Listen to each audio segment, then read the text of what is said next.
Hello friends, welcome back to the channel and thank you for coming here to watch the last stretch of our Netravati Peak trek.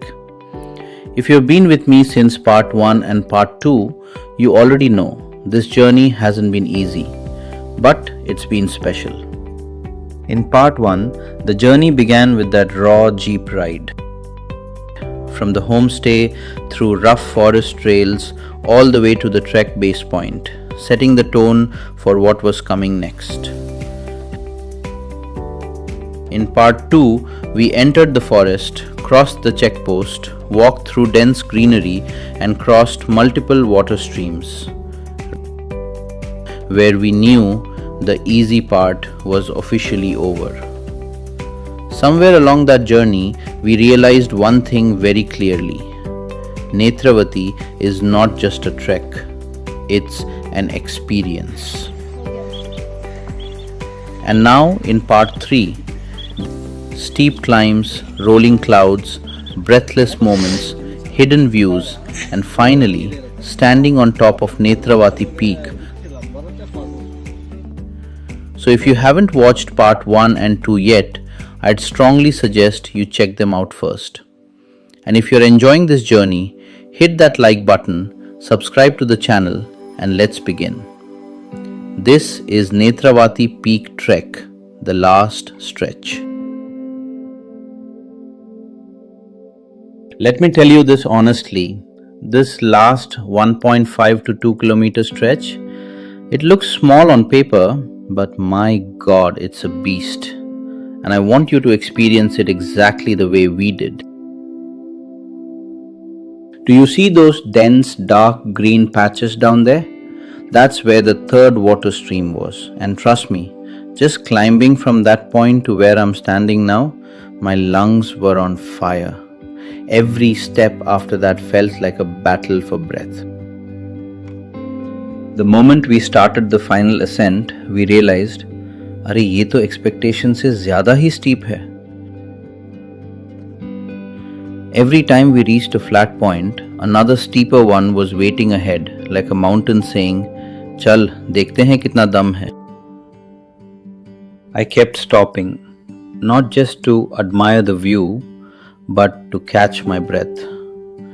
Guys, when I say I was panting, I mean literally keeping my hands on my knees and asking myself, why do I do this to myself? And then laughing, because this pain, this struggle is exactly why treks are unforgettable. And just when we started feeling the burn, the clouds arrived. Guys, picture this. Clouds rolling up from the valley, surrounding us like smoke, blocking everything 1 second and opening the world the next. We kept stopping for photos and videos, and honestly, we had to. It was impossible to just walk past that beauty. Sham kept saying, "Bhai, ye view life mein baar nahi milta." And he was right. This climb was brutal, so steep that sometimes we rested standing, sometimes we just dropped to the ground. It felt endless, like it would never finish. But every time we looked up, those views pulled us forward. And trust me, it wasn't just us. Everyone up there was fighting the same battle. By the way, huge shout out to our guide Anil. This man, calm, patient, always walking just the right distance ahead. Every time one of us slowed down, he'd turn around, smile and say, "Sir, thoda aur, bas thoda aur." And that thoda aur somehow felt achievable. A guide like him makes a trek feel safer and lighter. As we climbed higher, the mountains finally started revealing themselves. Green ridges stretching out, some fading into mist, some sharp and clear. It felt like someone was slowly pulling back the curtains of a giant theatre stage. and we were getting front row seats. Let me share this with you all. What prompted us to come here? We chose Netravati Peak for one simple reason. There was this one photo, clouds wrapped around a mountain like a white shawl. The kind of picture that doesn't just impress you, it stays with you. It speaks to you. And all of us looked at that photo and said, one day, probably soon, we're going to stand right there. Today was that day. And then the summit was closed. Guys, we reached the summit. Standing on Netravati Peak felt like standing between the sky and the earth. Clouds moved around us, not below us, around us. In that moment, the climb, the pain, and the silence all made sense.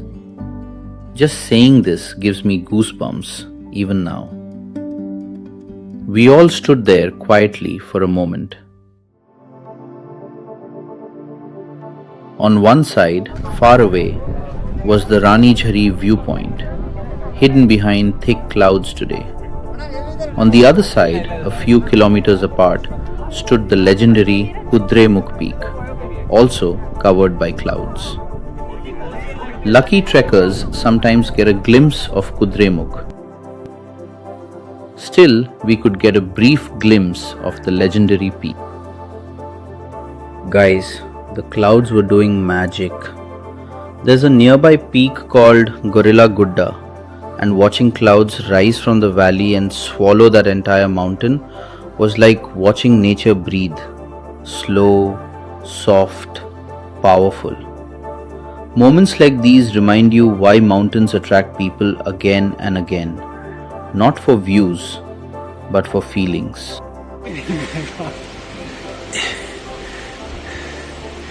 ये thumbnail भी अच्छा है. But honestly, we felt everything. We were standing right in the middle of two iconic landscapes on the mystical Netravati Peak, and it felt unreal.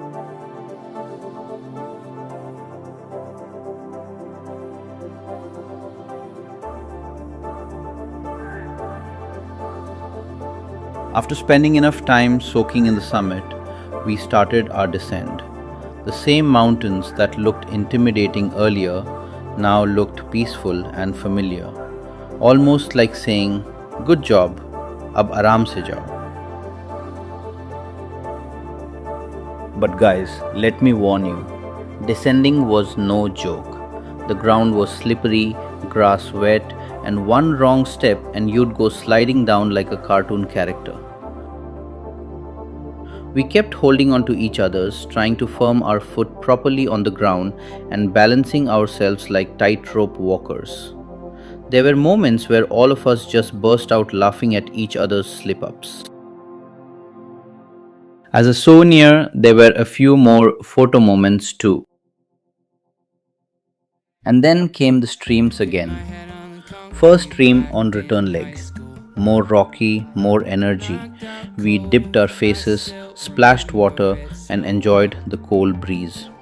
Again, took help of the rope to cross it.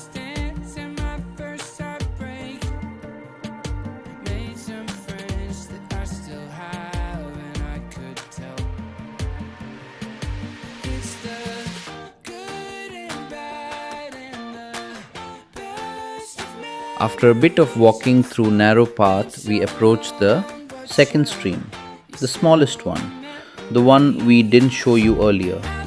Clear, shy, hidden. During rain, it would surely become bigger.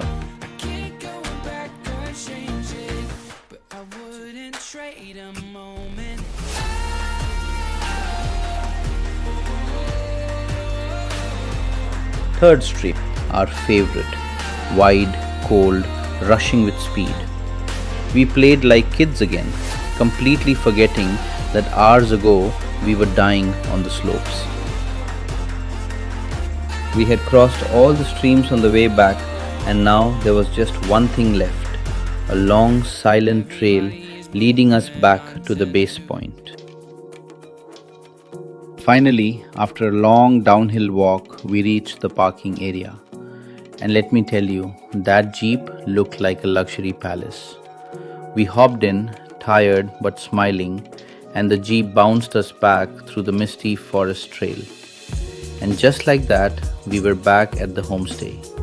The same place we started from, but now with stories, memories, and legs that refuse to move. And guys, that brings us to the end of our Netravati Peak Trek series. We came here chasing one picture, one dreamy cloud-filled view. But we returned with something far more beautiful. The climb, the struggle, the friends, the laughs, the clouds swallowing peaks, the streams on the way back. Even without the postcard view, this trek gave us everything we didn't know we needed. And before we wrap up this journey, let me share a few details for anyone planning this trek.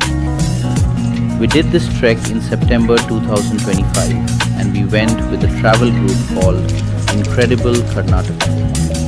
The cost was 4,100 rupees per person, and honestly, it covered almost everything. They arranged our transport from Bangalore in a non-AC bus, took care of the stay, the forest permit, our trekking guide Anil, 2 breakfasts, 1 lunch and 1 dinner. The package also included a couple of sightseeing spots on the way. The food during the onward and return bus journey, that we handled ourselves. And somewhere between those long roads, shared meals and steep climbs, we ended up making some really good friends too. Treks do that. They bring strangers together and send them back as a team. If you've watched all 3 parts, you are truly special to this channel. Your loyalty, your time, your support, it means the world. Thank you for being a part of this journey, and I promise the next adventure is going to be even better. Until then, take care, stay curious, and keep exploring.